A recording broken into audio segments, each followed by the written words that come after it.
तो दोस्तों आज हो गया 3 नवंबर 2021 बिहार समेत देश दुनिया के बड़ी और ताज़ा समाचार लेके आए सिर्फ आपके लिए। फटाफट खबर शुरू करते हैं। उससे पहले चैनल को अब तक सब्सक्राइब ना किया हो तो फटाफट चैनल को सब्सक्राइब कर दें, लाइक कर दें, शेयर कर दें ताकि इसी तरह की खबर आप हर रोज देख सके। चलिए शुरू करते हैं आज की पहली बड़ी खबर। महाराष्ट्र के बाहर पहली बार जीती शिवसेना। जी हाँ, आपको बता दें कि शिवसेना ने पहली बार महाराष्ट्र से बाहर लोकसभा सीट पर जीत हासिल की है। शनिवार को हुए उपचुनाव के नतीजे मंगलवार को सामने आए हैं। शिवसेना ने पहली बार दादर और नागर हवेली में लोकसभा सीट पर जीत हासिल की है। इस जीत पर शिवसेना की प्रत्याशी कालाबेन डेलकर की जीत हुई है। आपको बता दें कि पूर्व सांसद मोहन डेलकर की पत्नी ने भाजपा के प्रत्याशी महेश गवीत को 50,000 से ज्यादा वोटों से हराकर जीत हासिल की है। दूसरी बड़ी खबर, पूर्वोत्तर के 4 राज्यों की 10 विधानसभा सीटों पर हुए उपचुनाव में भारतीय जनता पार्टी और एनडीए में उनके सहयोगी ने क्लीन स्वीप किया है। आपको बता दें कि इन सीटों पर बीते शनिवार को वोट डाले गए थे। असम में 5 सीटों पर उपचुनाव हुए थे। इस उपचुनाव में भाजपा ने 3 सीटों पर जीत दर्ज हासिल की, जबकि उसके गठबंधन के साथ ही यूनाइटेड पीपल्स पार्टी लिबरल ने बाकी बची 2 सीटों पर बाजी मार ली है। आपको बता दें कि इस जीत के बाद असम के मुख्यमंत्री हेमंत बिस्वा शर्मा ने कहा है कि आज की जीत सुखद और आश्वस्त करने वाला दोनों ही है। हम वादा करते हैं कि हम प्रधानमंत्री नरेंद्र मोदी के विजन पर विकास की राह पर आगे चलते रहेंगे।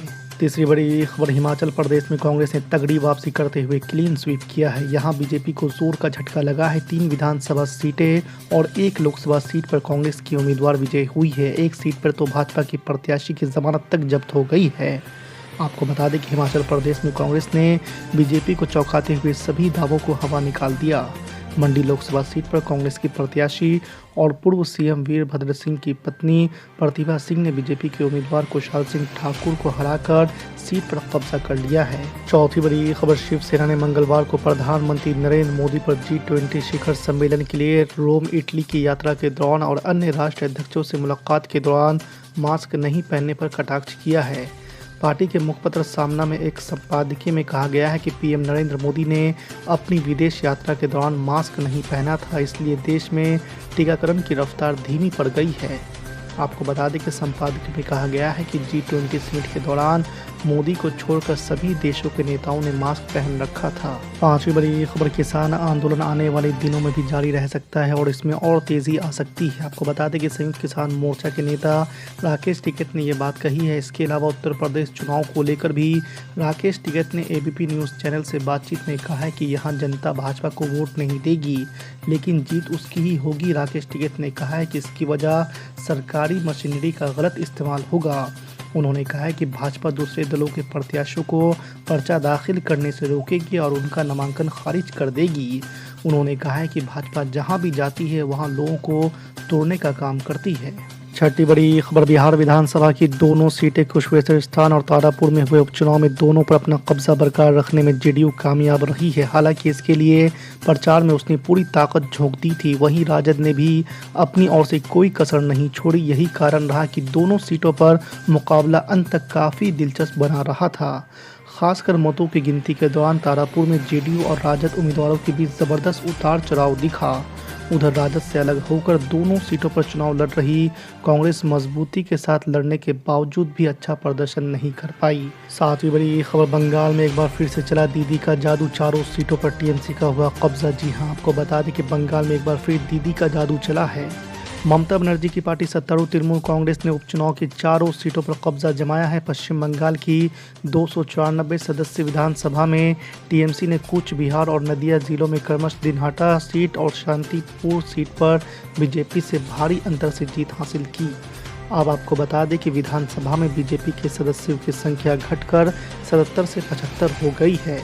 आठवीं बड़ी खबर, अखिलेश यादव ने जिन्ना को लेकर किया कमेंट तो एआईएमआईएम प्रमुख असदुद्दीन ओवैसी ने लगाई फटकार। जी हां, आपको बता दें पाकिस्तान के संस्थापक मोहम्मद अली जिन्ना को भारत की आज़ादी के प्रतीकों में गिनने वाले बयान को लेकर समाजवादी पार्टी के नेता और यूपी के पूर्व मुख्यमंत्री अखिलेश यादव विरोधियों के निशाने पर है। आपको बता दें कि एमआईएम नेता असदुद्दीन ओवैसी ने इस मामले में अखिलेश यादव पर हमला बोलते हुए उन्हें इतिहास पढ़ने की सलाह दी है। देश मजबूत होगा अगर मजलिस के एक सियासी क़यादत आप बनाते हैं। देश को ताकतवर कैसे बनाएंगे आप, जब भारत की सबसे बड़ी अक़लियत 14% मुसलमान का कोई सियासी नेता नहीं, कोई पॉलिटिकल लीडरशिप नहीं है, उसकी कोई वोट की अहमियत नहीं है। क्यों वोट की अहमियत नहीं है? क्योंकि बीजेपी और आरएसएस ने ये बता दिया आपको कि वो आपके वोट के बगैर भी हुकूमत बना सकते हैं। ठीक है, वो बना रहे, तो क्या तुम अपने उत्तर प्रदेश में 20 एमएलए को नहीं जिता सकते? क्या 20 को नहीं जिता सकते? क्या 20 एमएलए को कामयाब नहीं कर सकते? जब 300 एमएलए बीजेपी के जीतते हैं, तो क्या उत्तर प्रदेश के मुसलमान खालिस अपने वोट से 20 एमएलए को कामयाब क्यों नहीं कर सकते? कर सकते हैं। सिर्फ हौसले की जरूरत है, एतमाद की जरूरत है, बहादुरी की जरूरत है, और बेखौफ होकर अपने वोट का इस्तेमाल करो। जब तुम्हारी क़यादत बनेगी तो तुम्हारा हक उस पर पहुंचेगा, वो दौड़ता हुआ तुम्हारे दरमियान में आकर खड़ा हो जाएगा।